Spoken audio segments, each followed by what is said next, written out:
అక్కడ ఎవరైతే ఉన్నారో అక్కడ అమ్మకుండా వాళ్ళు అక్కడే ఉన్నారు అనేటటువంటి విషయాన్ని ఇంకొక మనం కొన్ని అంశాలు చూసామేంటంటే ఇదే పహల్గామ్లో కనుక ముందరే ఆయుధాలు పట్టుకున్నటువంటి వాళ్ళని గమనించి ఏ ఒక్కరైనా సిస్టమ్కి కంప్లైంట్ చేసి ఉంటున్నట్టయితే వాళ్ళని మనం కాపాడుకునేవాళ్ళం. అక్కడ అందరము కూడా అజాగ్రత్తగా ఉన్నాం, ఎవరు పట్టించుకోలేదు.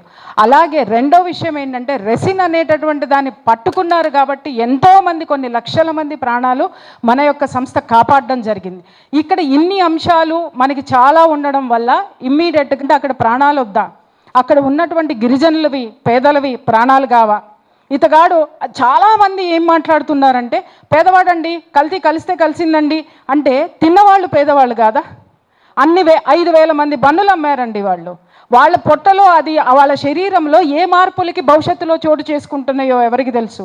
ఎవరికి తెలుసు కాదు. వాళ్ళు చూస్తున్నాం సంతాన సాఫల్య కేంద్రాలన్నిటిలో కూడా హిందువులే ఉన్నారు. ఒక విధవ మాట్లాడుతున్నాడు ఏంటి అని అంటే, నువ్వు వెళ్ళి పరీక్షించావా అన్నాడు. వాడు ధైర్యం ఉంటే ఇక్కడికి రమ్మని చెప్పండి, తొక్కి నారదీస్తా.